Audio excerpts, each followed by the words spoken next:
If America falls, what will you trust in then?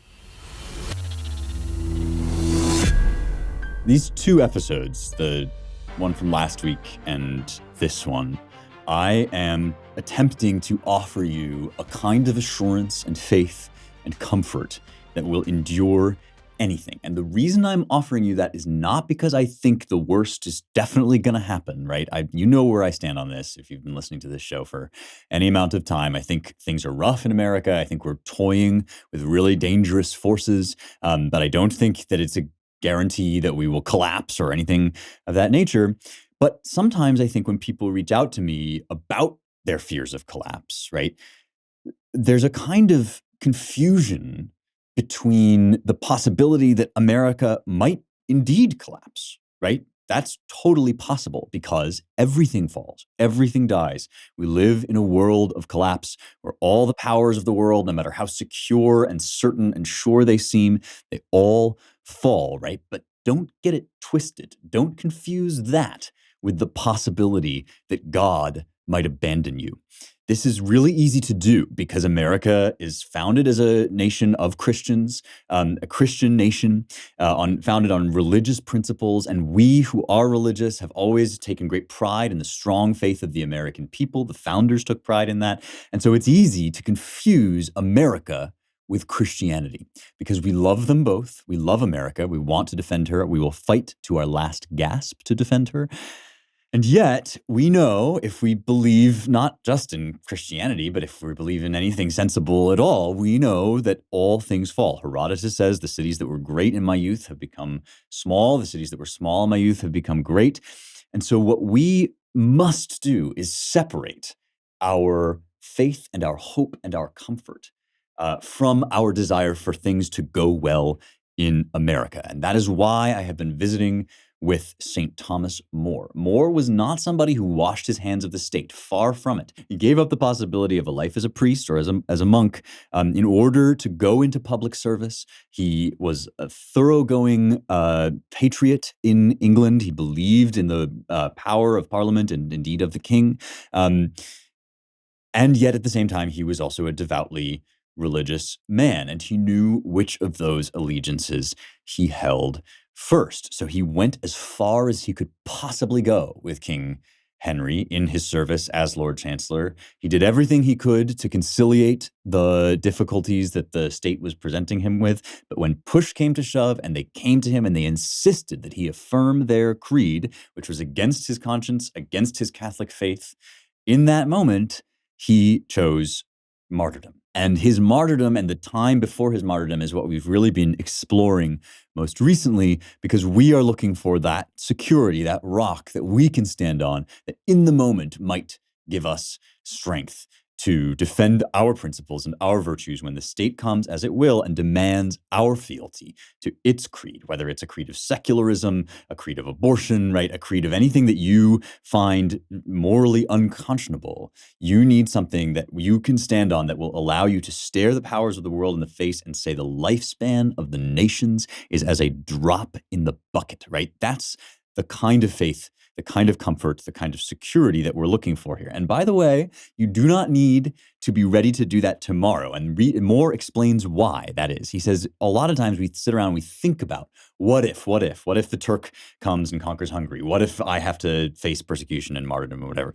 And if we sit and we think about that, we are filled with fear because we know how weak we are. Everybody knows in his heart, right? Like I can barely keep up an exercise routine. How am I gonna speak out right in this moment? And Moore says that is you acknowledging the truth of your own frailty. And so what instead you have to do is you have to pray for God in the moment to give you the strength that meets the moment. All of us are facing whatever challenge we are facing right now, whether it's something as simple and straightforward as, getting your act together, and maybe it's kicking the bottle, maybe it's like getting over alcoholism, maybe it's something, even bigger. Maybe you're going through a terrible trial or in your relationship. Maybe eventually some of us will be called up to face down this terrible kind of growing, creeping, cancerous uh, intolerance that exists in our country and to face it down with our lives. You never know. You do not know what's going to happen, but what you know is the challenge that you are facing, and you must pray that in each moment, right, God will give you the strength to face it. That's what Moore is talking about here. And in the dialogue of comfort against tribulation, which again he wrote while awaiting execution, right? He wrote this in the Tower of London, facing the very thing that he was writing about and writing about it in a deeply personal, although also profoundly philosophical way, right?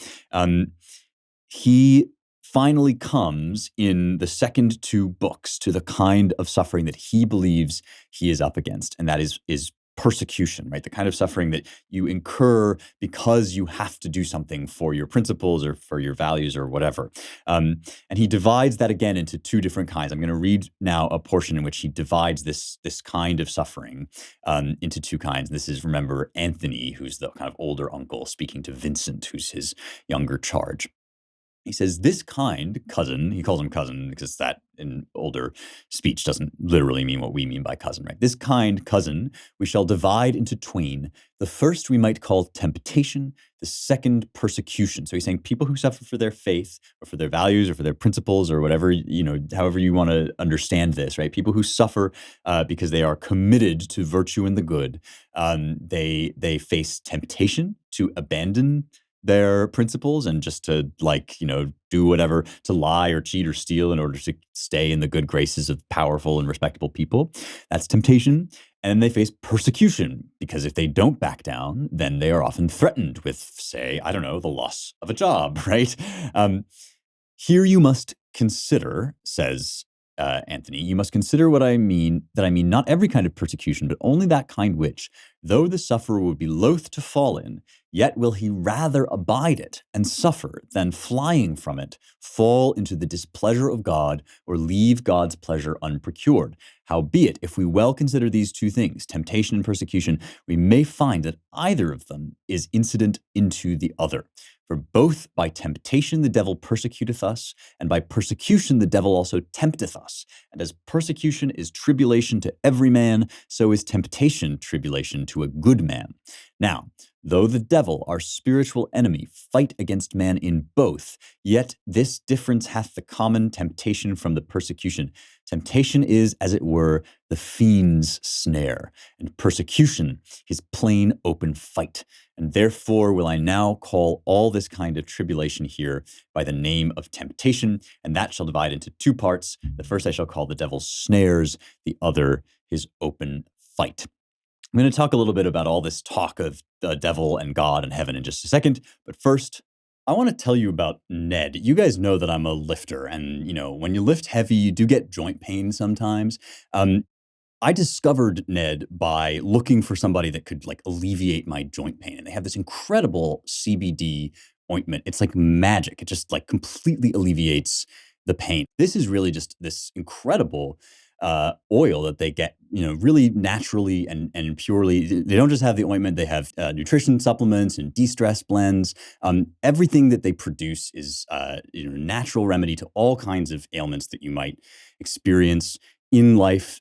They're extremely high quality, science backed, and I wouldn't be telling you about them if I hadn't tried and loved their stuff myself. If you want to try their new de-stress blend from Ned, which is a brand we love, we have a special offer for the Young Heretics audience. Every order over $40 qualifies for 15% off and a free de-stress blend sample. Go to www.helloned.com/heretics or enter heretics at checkout to take advantage of this offer. That's HELLONED.com/heretics and get 15% off plus a free sample. Check it out. It's really cool. Okay, so Moore is kind of developing, and we've been talking about it in these two episodes, this taxonomy of suffering and of tribulation. And he's gotten now to the kind that he is up against. And, we live in such a demystified age that when we hear talk about the devil, right, and God and heaven and hell, it sometimes sounds to us like these sort of just, I don't know, fairy stories. It sounds like this kind of mythological, high-flown way of talking about things that seem kind of distant from our reality. But as I've been stressing, right, we have to understand that this was very real to Moore. It is, in fact, real. And so we have to find a way of reading it that makes it real to us so that we understand what in real life he's talking about. And I think it has to do with that thing that I said earlier, right? But even if you like have no taste for medieval theology and you just find the paintings of hell kind of absurd, right? Even if you are that way, you need something to believe in, which does not depend on the powers of the world. Because we talked last week about how your virtue can get you all of this good stuff, but then that same virtue can make you lose all of that stuff. And unless you are devoted to the virtue which is beyond the world, right, you will have no strength to stand up against this persecution. And so you have to ask yourself, right, what is the thing that will endure even if America falls, right? Even if this thing which we have been taught to think of as eternal, right? We look at America, it'll never ever fall, right? I hate to tell you this, in our lifetime or another lifetime, America will fall, right? Princes, kings, right? Put not your faith in them. What is the thing that will endure? Moore is saying eternal life, God, these things, right, are always strong against every kind of tribulation, no matter what they threaten you with. They can't threaten you with anything that's worth even a fraction of what you will get in the deeper, higher, truer reality of virtue and of serving God. The rest of this dialogue is deeply indebted to a psalm, Psalm 91. Um, and so I just want to read a portion of it, again, in the JPS translation, the Jewish Publication Society translation, to set the stage of the mode in which Moore is now thinking. He says, O thou, this is the psalmist, O thou that dwellest in the covert of the Most High and abidest in the shadow of the Almighty, I will say of the Lord, who is my refuge and my fortress, my God in whom I trust, that he will deliver thee from the snare of the fowler and from the noisome pestilence. He will cover thee with his pinions, his wings, his feathers, and under his wings shalt thou take refuge. His truth is a shield and a buckler. Thou shalt not be afraid of the terror by night, nor of the arrow that flieth by day, of the pestilence that walk in darkness, nor of the destruction that wasteth at noonday. This is that freedom I was talking about last time, right? Who is free? Is the man free who can do whatever he wants and eat whatever he wants and go wherever he wants, but who faints at the merest sign of persecution, who puts on a mask the minute somebody tells him to, even if he doesn't believe in it, who says what his professor tells him to say just because he knows he'll get him a better grade rather than the true thing that he believes, right? Is that man free? No, that man is a slave. That man is in servitude to his desires and his fear. But what about the man who is sitting in the Tower of London, facing death, and who says that under the shadow of God's wings, that is, in his belief in what he knows to be right and what he believes the whole company of heaven affirms, right, is willing to defy the king of his country? That man is free. And so these next books are about how to attain that freedom, right? How to think about the world so that you can scorn all of its temptations, all of its lovely things, which are lovely, which we do enjoy. There's nothing wrong with enjoying them, right? But how do we attain the state where nobody can tempt us or corrupt us with those things? That's Moore's concern.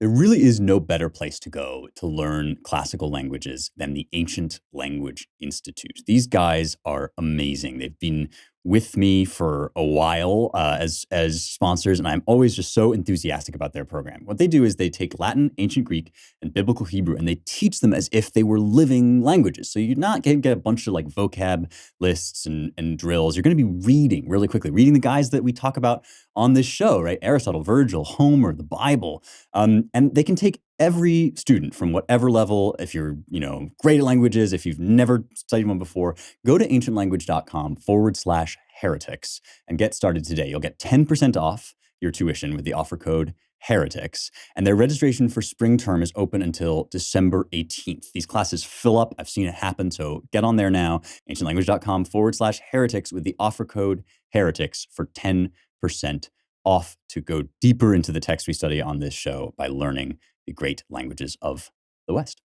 Okay, so here's more of Anthony on learning first to detach yourself from physical goods. The book kind of proceeds now into this inventory of the things that people might tempt you with and that you might lose if you have to stand up against the state, as Moore has had to do. And so he begins with sort of physical things that are physically pleasurable, things that are good. So Anthony says, "Oh, cousin Vincent, if the whole world were animated with a reasonable soul, as Plato thought it were," he's thinking here, remember, of the Timaeus, which we've talked about before, as Plato thought it were, "and if it had wit and understanding to mark and perceive everything, Lord God, how the ground on which a prince buildeth his palace would loud laugh its lord to scorn when it saw him proud of his possession, and heard him boast himself that he and his blood are forever the very lords and owners of the land. For then would the ground think the while to itself, Ah, thou poor soul, who thinkest thou wert half a god,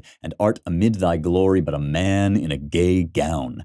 I, who am the ground here, over whom thou art so proud, have had 100 such owners of me as thou callest thyself, more than ever thou hast heard the names of, and some of them who went proudly over mine head now lie low in my belly, and my side lieth over them, and many a one shall, as thou does now, call himself mine owner after thee, who shall neither be kin to thy blood, nor have heard any good word of thy name."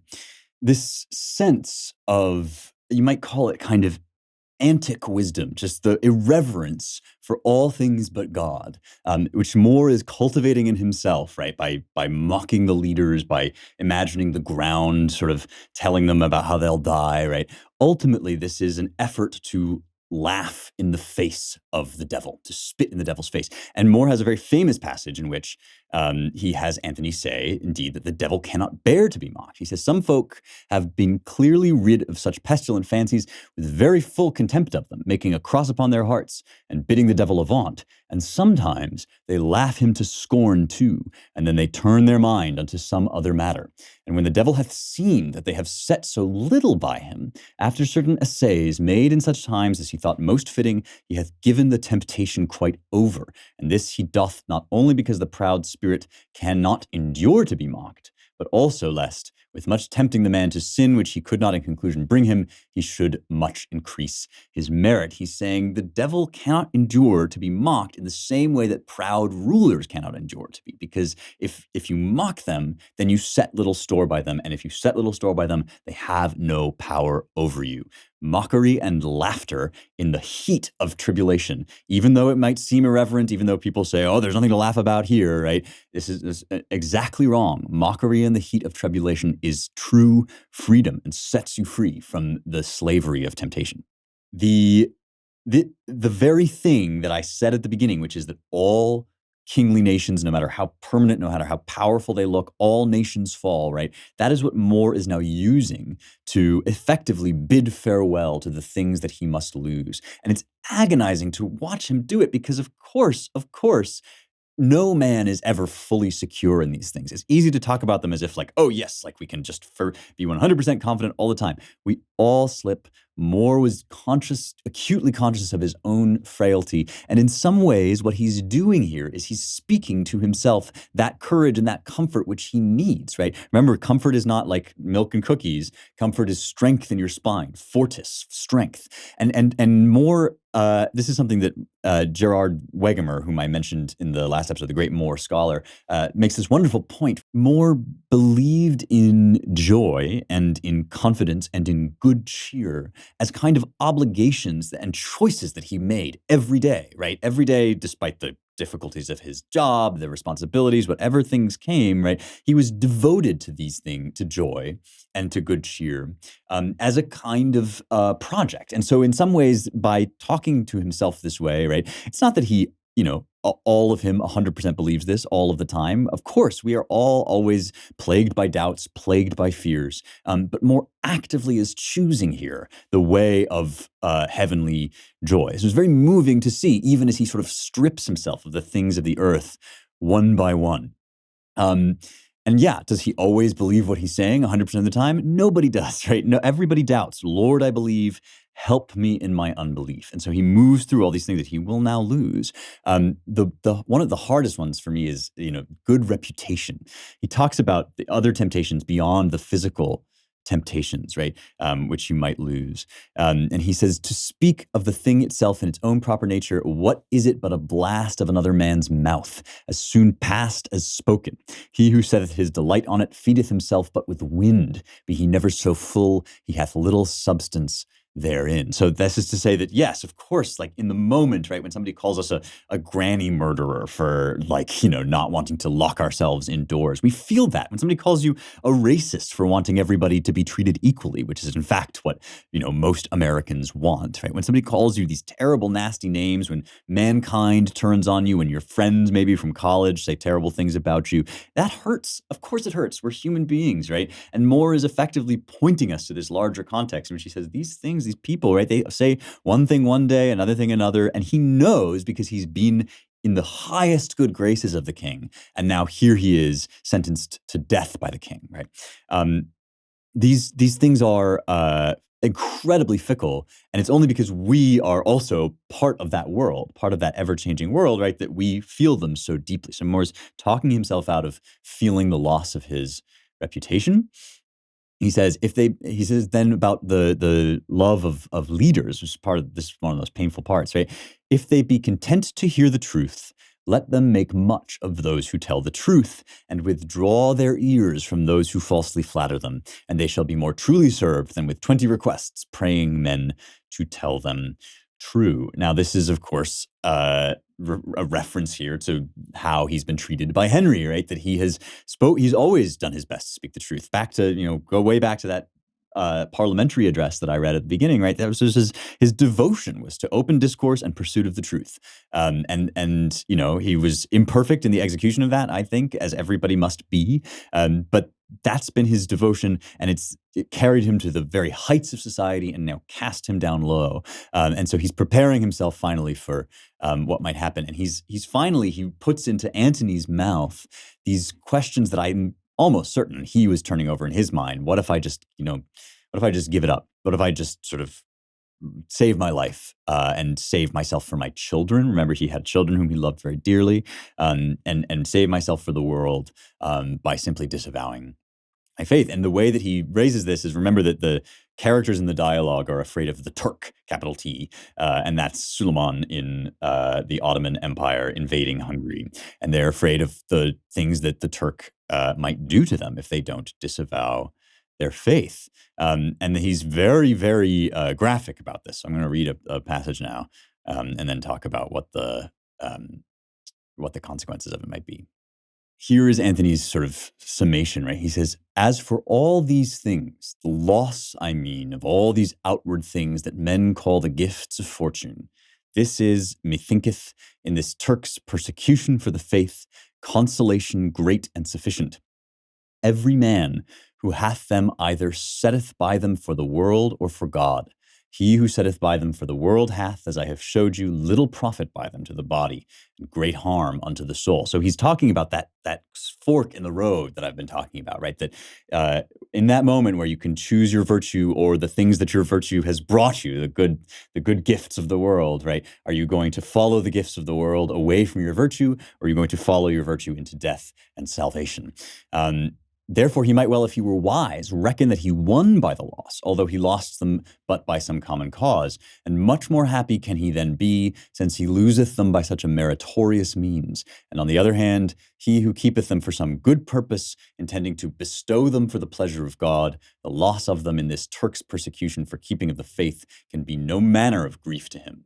For by so parting from them, he bestoweth them in such wise unto God's pleasure, that at the time when he loseth them, by no way could he bestow them unto his high pleasure better. Anthony then says, well, what if you just kind of make a compromise, right? What if you you sort of compromise on certain portions of the faith to save your life, but basically you can keep most of your Christianity. And he points out, like, Muslims like Jesus, like we could be, what if we could just compromise, right? And remember that Moore was not an uncompromising person in every respect, right? He's sometimes portrayed that way, but as we've seen, he was a man of great prudence and reflection. And in terms of, the political questions of this world, he was anti-utopianism, as we famously know, right? But in certain portions of his faith, and that is the bedrock principles, he would go no further. And this is a great strength and freedom too, because if you know the line past which you will not go, then before that line, you can enter into dialogue. You can say, well, is it right or wrong to take the vaccine on my own steam, or all these things? What will I do and not do? And so, for example, for me, right, I did decide to get vaccinated, but I also committed to myself that I would never show my vaccination card to like get into a restaurant, right? And so once you have that line, then you can do a lot of sort of thinking and negotiating and prudential arrangement on the end of that line. But Vincent here is taking that too far and saying, right, well, what if I just compromise on certain portions of the Christian faith? And Anthony says, nay, nay, my lord. Christ hath not so great need of your lordship as, rather than to lose your service, he would fall at such covenants with you as to take your service at halves, to serve him and his enemy both. He hath given you plain warning already by St. Paul that he will have in your service no parting fellow. What fellowship is there between light and darkness? He's quoting Paul here, between Christ and Belial. And he hath also plainly told you himself by his own mouth, no man can serve two lords at once. And this I say, though the Turk would make such an appointment with you as you speak of, and would, when he had made it, keep it, whereas he would not, I warrant you, leave you so when he had once brought you so far forth. But he would, little by little, ere he left you, make you deny Christ altogether and take Mahomet in his stead. So he's saying, in certain bedrock principles, points of truth, you cannot compromise even in the smallest bit. And this will, get you in trouble. It will make you designated as an extremist, but it's the God's honest truth. The remarkable thing to me in our age of kind of disaffection and disillusion is that people actually do this, right? People do get martyred, and they give up their lives for their principles or for the good of their neighbor, right? I mentioned Maximilian Kolbe last week, right? People really do go to their deaths in the name of a higher calling and a higher cause. And those people are just as normal as you. I've talked a lot about Moore's gifts, about his skills, right? But I want to emphasize too that Moore is a person, a human being. He was deeply aware of his own flawed brokenness. And though he was a hero of the faith, he was not God. He was not immortal. He was not perfect. He was only a saved sinner.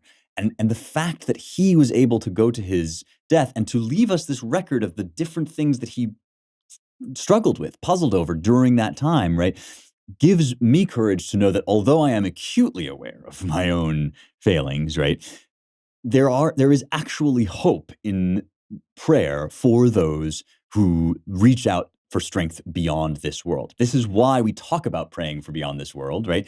Sometimes it sounds to some people like mumbo jumbo, right? It's not. It's very basic philosophy, as I was talking about. What is the thing that you can reach for that will give you strength that is not here in this world where everything falls and fails? And Moore tells us God is that thing. There is no other. I know that as we are discussing the martyrdom of this great man, St. Thomas More, you're finding it very difficult to focus because you're just wondering how my beard could possibly look so good. And I know, it's pretty amazing. The place that I go for all of my grooming needs is Mini Mustachery. They have incredible products, and grooming is no joke. You can't be walking around with like a scraggly face or a gross beard. Whether you're clean shaven or you have a beard, you need high quality stuff to make sure that your skin and your facial hair is on point. It's a lost manly art, and Mini Mustachery has everything you need to get started. It's not like some kind of one trick pony scrolling on Instagram. You see something, it's like not all that good. This stuff is high quality. Beard wax, beard balms, razors, straight razors, which I love. They even have hats. So if you want to look fly, you got to go to Mini Mustachery, and you got to use the offer code Heretics. Go to minimustachery.com/heretics, and you get 25% off. That's a quarter of the price off when you use the offer code Heretics at checkout. Dudes, you need to fix your face. minimustachery.com/heretics is the place to do it. Use the offer code heretics for 25% off. All right, now back to more. So the problem, as every philosopher, every good philosopher has known since the beginning of philosophy, the problem with setting your store in the world beyond this world, with committing yourself to it, the difficulty in it, of course, is that this world, the world of the pain that we're currently suffering and the pleasures that we currently seek, right? This world is like really, really present. It's really here for us. And we experience it in this very immediate way. Pain is very painful. Pleasure is very pleasurable, right? And so the rest of the dialogue, really, as it wraps up, is about more making real for him and for us and for everybody, right? Trying to just make the truth of virtue, the excellence of virtue and the excellence of faith and of God, right? To make that real for us in the same way that our bodily reality is real. And that is, in some sense, that is the struggle and the challenge of all, not just all faith, but all philosophy, right? Is the ability to acknowledge what we know to be true. Reasonably, logically, we know that there is more than just flesh, and yet our flesh is very present to us. And so we require this kind of daily practice. We know that we prefer to do good and to walk justly, and that our conscience just tears at our innards if we don't. But we also know that there are costs to that. And so Moore is trying to make that goodness of virtue real and present for himself. I'm going to read one more passage from this book before I talk about Moore's final end. So he writes, "Therefore, in the meantime, for lack of such experimental taste as God giveth here sometimes to some of his special servants," saying some people, visionaries, prophets, they get a kind of direct vision of heaven, but for lack of that, to the intent that we may draw toward the spiritual exercise too, for which spiritual exercise God with that gift, as with an earnest penny of their whole reward afterward in heaven, comforteth them here in earth. Let us labor by prayer to conceive in our hearts such a fervent longing for them, that we may, for attaining them, utterly set at naught all fleshly delight, all worldly pleasures, all earthly losses, all bodily torment and pain. And let us do this, not so much with looking to have described what manner of joys they shall be, as with hearing what our Lord telleth us in Holy Scripture, how marvelous great they shall be. He's saying you can't possibly imagine what heaven is going to be like. And so you need to cultivate this kind of inner eye, right? This inner awareness. And for me, at least, the recommendation would be, right, what are the things that bring you true joy? Right.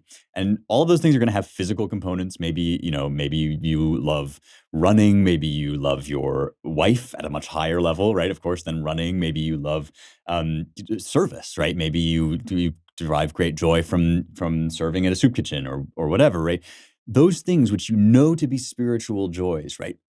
Focus on them. Right? Pay actual attention to them, and you will discover a whole realm of your experience, which maybe you take for granted, which is actually profoundly richer than the physical pleasures that you take, right? And that's what Moore is encouraging you here to do, right? Some things there are in Scripture expressed of the manner of the pleasures and joys that we shall have in heaven, as righteous men shall shine as the sun and shall run about like sparkles of fire among reeds. Now, some carnal-minded man of this manner of pleasure, tell him of this manner of pleasure, and he shall take little pleasure in it, and say he careth not to have his flesh shine, nor like a spark of fire to skip about in the sky. This is a really interesting and important thing, and it's sort of weird. You might think that Moore is finishing his dialogue with this, but it's crucial, right? Because he's talking about literalism and materialism, which we have now still, right? Like, oh, I don't want to play harps in heaven. That sounds boring. Like, nobody thinks you're going to play harps in heaven. Like, this is this thing that, there are all these images that we use to convey spiritual realities to one another because we can't see them directly, right? No man hath seen God. We see through a glass darkly, right? But the literalist sort of looks at that and says, well, that's just fairy stories. But of course it's not, right? It's a way of accessing that realm of your experience, which when you feel it, when you see even the beauty of a sunset, right? Or when you fall in love, you know that there is an enormous, infinite reality of what you are and what you live by that is not bread alone, that is not the physical world, that's not flesh, that's not, anything that anybody can offer you in this world, any man can offer you, right?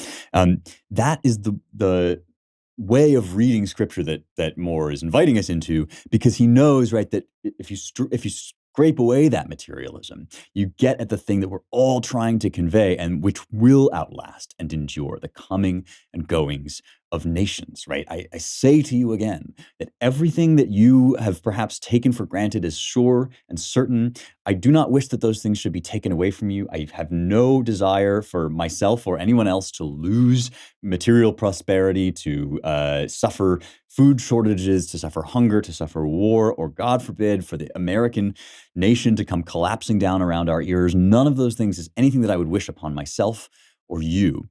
But I am telling you that either in this lifetime, in our lifetimes, or 100, 200, 300 years from now, all of those things are going to happen. All of the things that seem set in stone now will fall. The sun and the moon shall melt away, but the word of God endures, right? This is the point of this whole consolation. And it might seem kind of like happy talk or too good to be true, but it worked. More went to his death. He was martyred for his faith.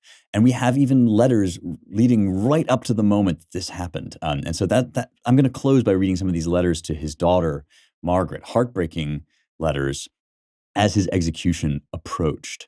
I'm going to read from 3 different letters. The first 2 give accounts of his negotiations near the end with the powers that be as they tried to get him to capitulate. And he says, "I am, said I, the king's true faithful subject and daily beadsman, and pray for his highness and all the realm. I do nobody harm. I say none harm. I think none harm, but wish everybody good. And if this be not enough to keep a man alive in good faith, I long not to live, and I am dying already, and have, since I came here, been divers times in the case that I thought to die within 1 hour, and I thank our Lord I was never sorry for it, but rather sorry when I saw the pang past. And therefore my poor body is at the king's pleasure. Would God my death might do him good." That's an amazing paragraph, amazing line. Would God my death might do him good. He was always a friend to the state, right? This is the thing that we kind of miss sometimes. And it was not as if he was washing his hands of the prosperity of England, right? Not, nor indeed do we, even if we criticize the direction that America is going, right? We do not disavow America or refuse to fight on her behalf. But what we do is say, ultimately, right, there is no help that can be offered to a nation which will not help itself spiritually. And that was what Moore was saying. There's nothing I can do by my death, by my life, except to turn you away from what I believe is this wrong path. And once again, I reiterate that perhaps, we have a different view of the Protestant Reformation than Moore does. I certainly have a different view. And yet, nevertheless, we know who is the righteous man in this story, right? It's clear who is the righteous man. So I'm going to keep following him now toward closer and closer to his death. He says, in the communication before, he's talking about these backs and forth that he's having between himself and the establishment. In the communication before, it was said that it was marveled that I stuck so much to my conscience, while at the uttermost I was not sure therein. Whereto I said that I was very sure that my own conscience, so informed as it is by diligence as I have so long taken therein, may stand with mine own salvation. I meddle not with the conscience of them that think otherwise. Every man suo domino stat et cadet. Every man stands and falls in his Lord. I am no man's judge, says Moore. It was also said unto me that if I had rather be out of the world as in it, as I had there said, why did I not speak even out plain against the statute? It appeared well I was not content to die, though I had said to, whereto I answered, as the truth is, that I have not been a man of such holy living as I might be bold to offer myself to death, lest God for my presumption might suffer me to fall. And therefore I put myself not forward, but draw back. Howbeit, if God draw me to it himself, then trust I in his great mercy that he shall not fail to give me grace and strength. This is a set of really important ideas. We do not go seeking out martyrdom to prove ourselves, right? That's an act of pride because there is no strength in ourselves, right? If God draws us to whatever challenge we are facing now, that is the challenge for which we may trust that he will give us strength not to fail.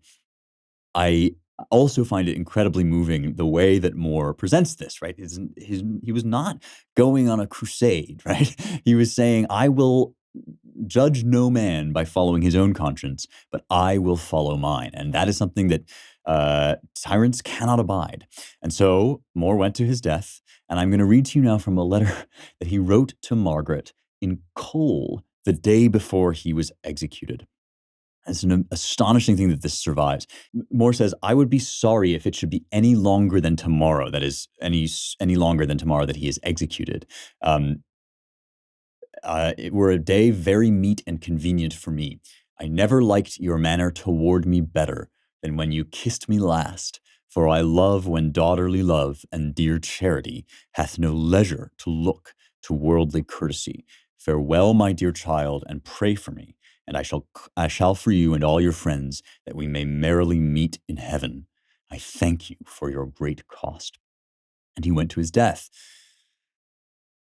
My friends, we talk on this show about the Western canon, and I believe it deserves its capital letters and its reverence, or I wouldn't be doing this show. But we can get this idea in our head sometimes that what we mean by that is this, monumental, unassailable edifice of texts that are set in stone, written with enormous confidence by people who had it all together and knew everything. But you know what? The core, the beating heart of the Western canon is the letter that you write in coal to your daughter before you go to your death as a martyr, right? That heart of truth and justice and courage and defiance in the midst of a broken world that is dead set against all of those things and dead set against the divine salvation of mankind by God. That is the heart of the Western tradition, right? And it's written and composed and done and lived out by normal people who are not superheroes, who do not have magical powers, but simply have their God and their truth to live by. They're people like you and me. And if we have to be scribbling in coal at the last day of our lives, I pray God that we may have strength to do so. It is remarkable to me that Thomas More survives for us in this eternally living way, and something inestimably precious that I hope has been of benefit to you as you face down whatever challenges are before you. Much to my dismay, I am not able to cover my entire face in beard. And what that means is that I have skin on my face that does not have facial hair. But you still have to take care of your skin on your face because it's like a big part of your life. For all of my skincare needs, I use Disco, which is this great men's skincare company. They target their stuff specifically at problems that guys have. This one in particular is for eye bags under your eyes. It's called the Repairing Eye Stick. It has helped me enormously because I don't sleep that much. And so it's a good way to kind of just like clear up that gross stuff you get under your eyes. They have all sorts of things. They're a really great company based in Austin, Texas. They target things specifically to men. So, acne, razor burn, all that stuff. And they're all vegan, which I do not care about at all. But I bet Liz Wheeler will be thrilled. So you can go and tell her if you're interested in that. And you should definitely go to letsdisco.com and use the offer code heretics, because if you do, you will get 30% off, which is kind of an insane deal. So you should grab it before they come to their senses and change it. It's at letsdisco.com. Use the offer code heretics. You get 30% off all these great skincare products. Okay, back to the show. I have a mailbag question from Locals VIP Falderall that I think will help us to tie up neatly everything we've been talking about these last 2 episodes as we've spent time with St. Thomas More. If you want to be able to ask mailbag questions, you should become a VIP on Locals. And actually, there are a million other reasons why you should become a VIP. You will get exclusive articles from me. You get episodes without ads a week in advance, and you'll get to be part of a really special community of people who are trying our level best to live out and uphold the principles of the West and the best it has to offer in our own lives. So here's Falderall. He says, 1 Corinthians 13:1 seems to say that if you say everything right and don't have love behind it, it's just words. So Falderall is here referring to 1 Corinthians, Paul's first letter to the Corinthians, and it's a very famous passage, but I'll just read it if you don't know what it is. If I speak in the tongues of men or of angels, but do not have love, I am only a resounding gong or a clanging cymbal. If I have the gift of prophecy and can fathom all mysteries and all knowledge, and if I have a faith that can move mountains, but do not have love, I am nothing. If I give all I possess to the poor and give over my body to hardship that I might boast, but do not have love, I gain nothing. So Falderall says this seems to suggest that if you say everything right and don't have love behind it, it's just words. What is the origin of the complementary concept my father imparted to me, that when said in love, even profanity and slurs can be more beautiful than cold civility? Well, that's an interesting idea, and I think it's true in some way, right? We all know that when we're hanging out with friends and family, we can get, like, teased around and messed with and even, get into fights and still, feel warmer, and happier than if we're just being kind of treated with kid gloves.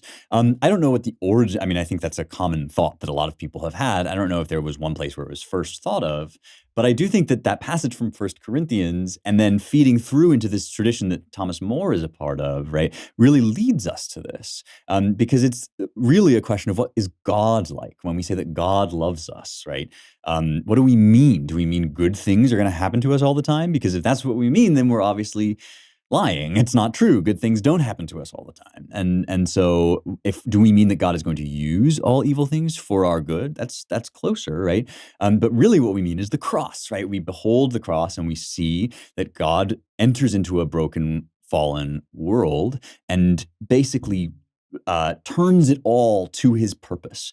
And the whole thing is love. The suffering that you go through because, he has to lead you through it. The blessings and the gifts that you get here on earth because perhaps you did well and you were rewarded for your virtue, right? All of it is love. All of it is motivated by love, guided by love, for the purpose of love, and ultimately designed to shape us for love. The point of this is outward focus, is self-emptying. The Greek word that comes up here sometimes is kenosis, which is a technical term for emptying of self. But it's more about, right, like, where are you directed? Are you directed inward toward yourself because you want to get a dunk on Twitter, because you want to, and I'm talking to myself here, right, condemning myself as much as anybody, right? You want to get a dunk on Twitter because you want to look good in front of your friends, whatever. Or are you actually in the business, right, of doing good to people? Now, that doesn't mean that you won't speak strenuously to them. Sometimes you have to reprimand people whom you love, but you will do it in different ways and at different times. For example, if you need to reprimand somebody, you will do it in person, right, with somebody that you love. No, and you won't just rail at strangers on Twitter unless there's some other good reason that you have for that, right? The word here is agape, and it's not like romantic love, although romantic love, I think, can be kind of folded into it, which is the Greek word for that is eros. But agape, right, is this self-giving, outwardly directed love, and it has to do not with the way that you talk, with whether you're nice and cute or cuddly or whatever, but everything to do with which way are you directed? How are you oriented? Are you oriented with the goal of building yourself up or with the goal of giving what you have for others? We talk about that all the time. We talk about giving other people money. We never talk about all the other things that we can give. And ultimately, you have all of your whole self, your wisdom, your insight, anything that you've learned, your experience, and yes, also your rebukes, your reprimands, your teasing, all of those things. Everything that you are is a tool designed to give love to others and to serve them. And the fact that we don't use them for that 100% of the time is merely a symptom of our broken world. But what you can know about yourself, right, is that everything, even the things that you don't understand that are confusing, right, that is a gift somewhere for somebody. And if you orient it toward God, then ultimately you will orient it toward your neighbor. And you will find that much more of yourself and of humanity is made to be good and fallen only by the brokenness of the world and the temptations of Satan, but ultimately capable of being redeemed by the love which goes to the cross. Thank you for that question. Please do join us if you would like to be a Young Heretics VIP. It's youngheretics.com/locals. You won't regret it. I really don't think you will. Hope to see you there. And if you like this show, don't forget to check out the Claremont Institute, where I work. We put out the Claremont Review books and The American Mind, two excellent publications, if I do say so myself. And you can help donate to support our work in recovery of the American ideal. And nothing that I said today about the fall of America should indicate that I have anything less but thoroughgoing hope and devotion to that ideal. But we work and we fight at Claremont for the recovery of the American idea. And you can donate to us at claremont.org/donate. Thanks for listening. I will see you next week for more truth, beauty, and the stuff that matters.